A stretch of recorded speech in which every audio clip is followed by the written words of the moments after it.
Hello, I want to post a video to give an update. I didn't think anybody was watching my videos, and I just noticed that I had a couple of subscribers. So people that are interested because you have the same problem or you're just interested in the condition. So I wanted to post an update video. I've seen, I went to UNC GI in North Carolina, and I saw Dr. Kroch, Kroch. I'm pretty sure that's how you say it. I don't think there's any other way you could say that. So I don't say his name very much. So I saw him, and we discussed my irritable bowel syndrome, elevated liver function test, my abdominal pain that I have during an attack, the upper right side, which I talked about in the last video, and I've had a history of pancreatitis, mainly from my ERCP, but after I kind of have continued to have some random elevations, not like super high, but I have a lot of pancreatic symptoms, like the nausea. I don't think that's from the SOD. I can tell you I know that's from a pancreas because I start to get upper left-sided pain in my rib area, and I also get a pain on the left side of my belly button, and it's kind of just like a sharp pain. Not anything like I can't live with. Nothing is comparable to whatever these attacks on the right side are. Like, I can live with everything and anything. I can live with irritable bowel syndrome compared to whatever the upper right quadrant sided pain is that I have. So from my attack with him, he told me that my liver enzymes are from my last attack, which caused me to have the ERCP, 10 times higher than what they should be. He said he never has a healthy person ever come in his office and have like elevated liver enzymes that high, that something's clearly going on. And he does feel that I could fit the bill for sphincter of Oddi dysfunction type 1, which I've already been told that by 2 other doctors. But he wants to make sure there's nothing else going on because the liver enzymes are so elevated.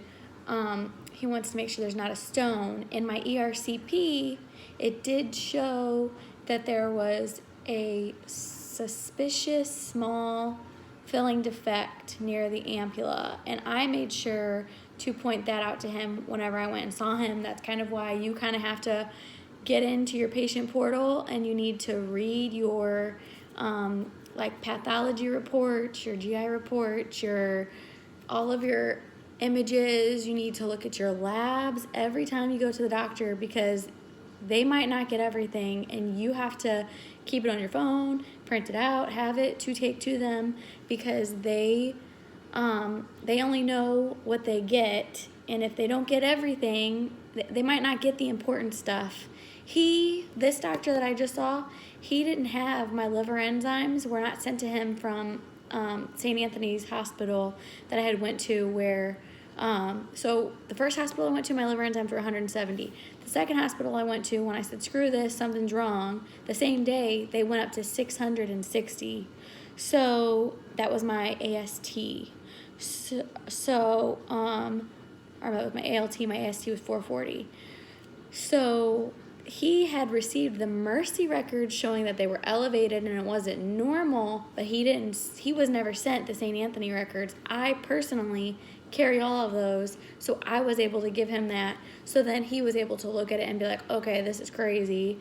Clearly something's wrong. And he also told me, whatever doctor told me that my liver enzymes were normal whenever they were still only like 60, that they should go back and they should like reconsider taking the exam, because if they were to follow and to look with as many labs as I've had, like in the past couple of years consistently, my healthy range is in the teens. So all of you can get into your lab records and look at your AST, look at your ALT. I think the AST matters more than the ALT. I think that's how it went. One is always under the other one or drags behind it, something like that. The ALP also involves your liver, but that involves more of the like biliary tree, like the little tubes, I believe. Not necessarily your actual liver. That's like the ALT, AST.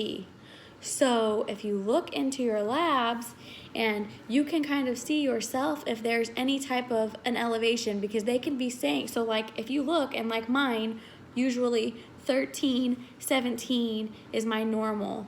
When mine, I was having attacks and they were only going up to 60, 70, but they were still not normal, because I believe on some of the reference ranges, anything over 30 was abnormal. They were kind of just brushing it off. Oh, that's just barely out of range. But the amount of pain I was having during attacks, and,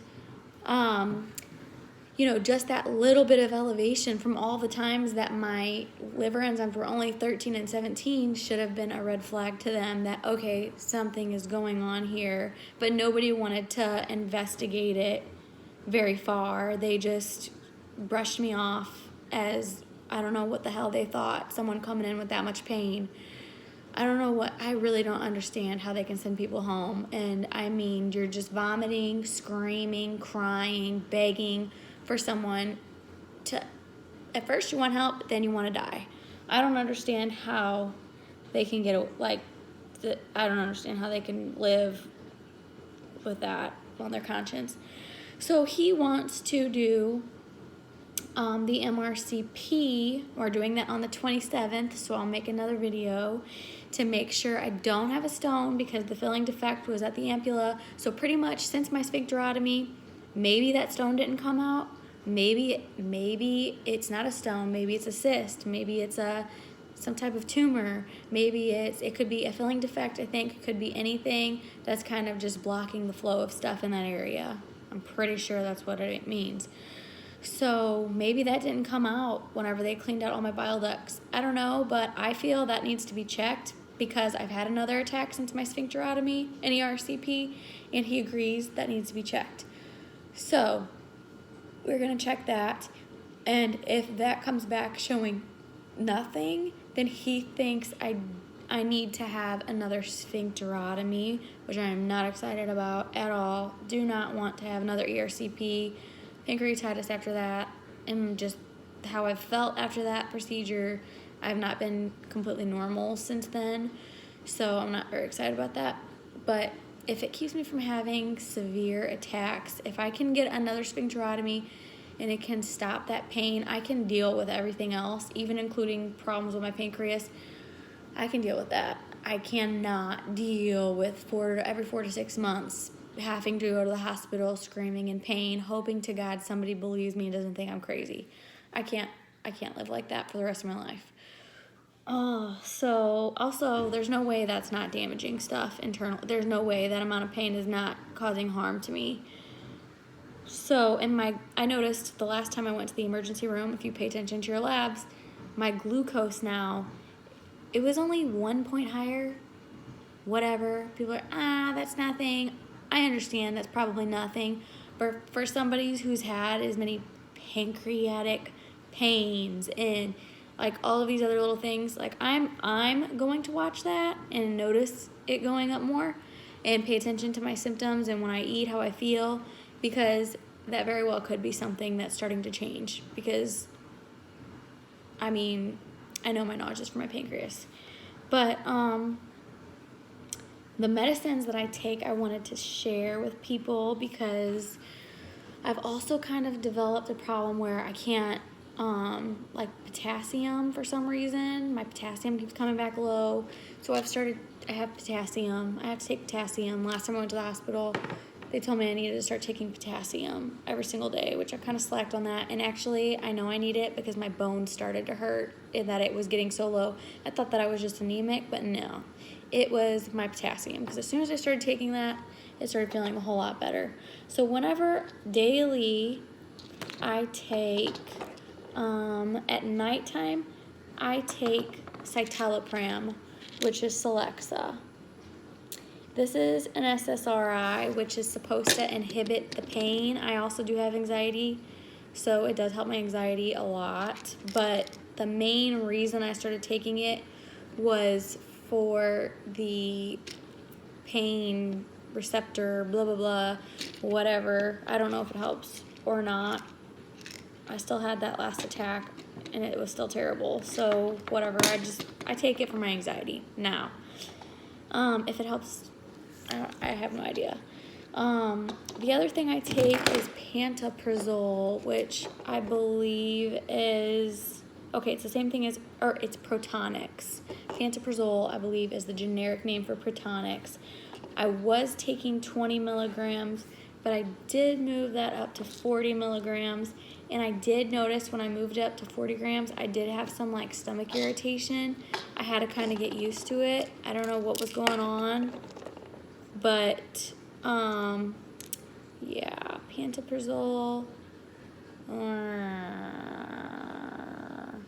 40 milligrams. I had some irritation. So one thing I can tell people is if I'm like off of Pantaprazole for a couple of days after my ERCP, because that bile flow is so much more than what it used to be, I start to get like some discomfort in my stomach. And it's not SOD pain. It's very different, and it's kind of like burning over on the right side. It's not my pancreas. It's kind of like in the middle a little bit, but it's like this just discomfort, and I'll have like these like abdominal spasms, upper, not lower, like the IBS stuff, underneath my ribs and like kind of in between. So what I have to do to fix that, which a lot of you probably do have, because I hear a lot of people talking about discomfort whenever they have like the ERCP, after they have the ERCP, and they're like, I don't know what's going on, I don't feel very good. So Sulcarafate. I always keep Sulcarafate. I have to have Sulcarafate. And this one is 120 pills, and it's Sulcarafate 1 gram. Okay, so like most of the time I think they put on there, like you take it 4 times a day, which is like, oh my God, so freaking hard to remember. But you have to do it because it's like if you forgot to take your Pantaprazole and you're like just like going through this period where you're like uncomfortable, you have to take the you have to take the Sulcarafate 4 times a day. And I like usually try to do up to 10 days. That's what you're supposed to do. But this problem that I have is going to be an ongoing problem for the rest of my life. So once I feel that, like, you use this to line your stomach. So, like, from that, like, say 4 days of not having the Pantaprazole, you're, like, super irritated, kind of like a sunburn on the inside of your skin. On the outside of your skin, but it's on the inside. So you have to cure it. And the only way you can cure it and get that to go away is by putting, let's say, aloe vera on it. So you're putting aloe vera inside of your intestines to kind of block it, basically. And this is just an example. It's not really aloe vera for people who want to be crazy. But it lines your intestines so that all of that acid and stuff that's still coming out isn't continuing to burn and irritate you.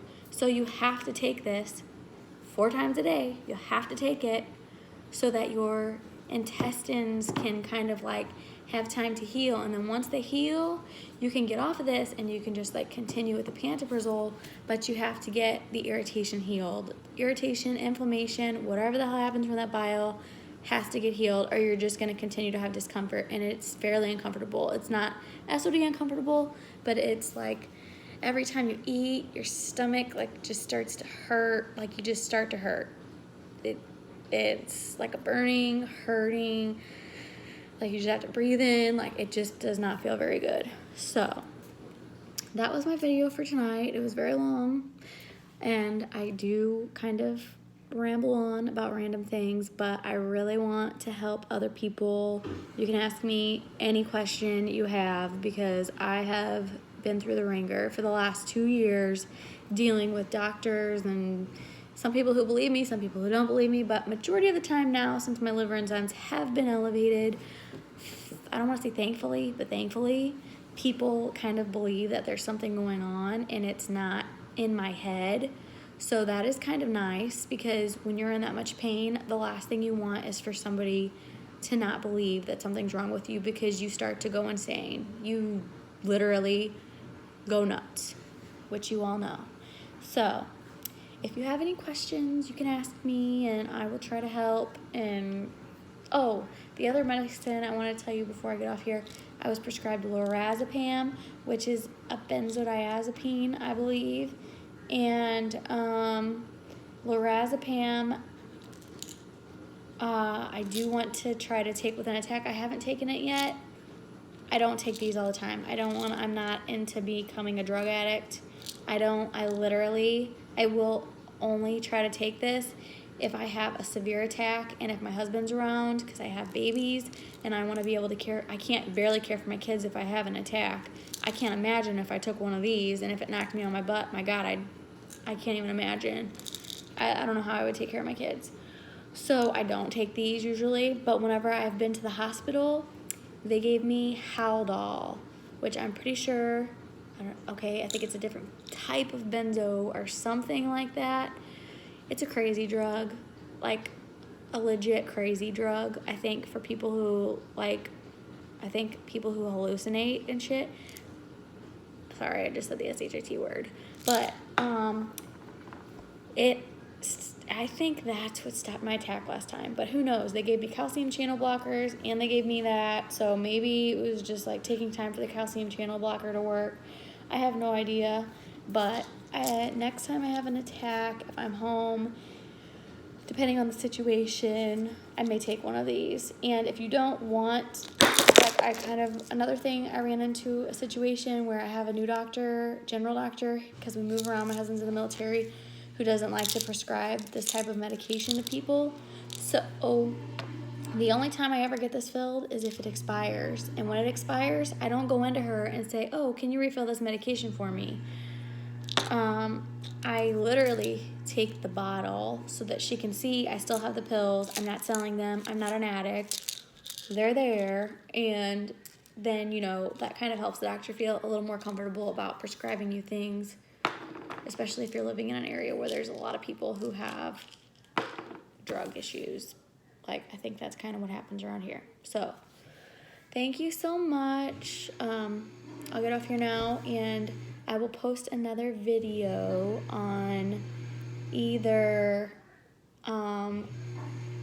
December 27th. I have the MRCP, so that night will probably be too late, but maybe the next day I should be able to give an update. Hopefully when I hope they give me the results that day. I don't know. So, I'll talk to you later. Thank you. Bye-bye.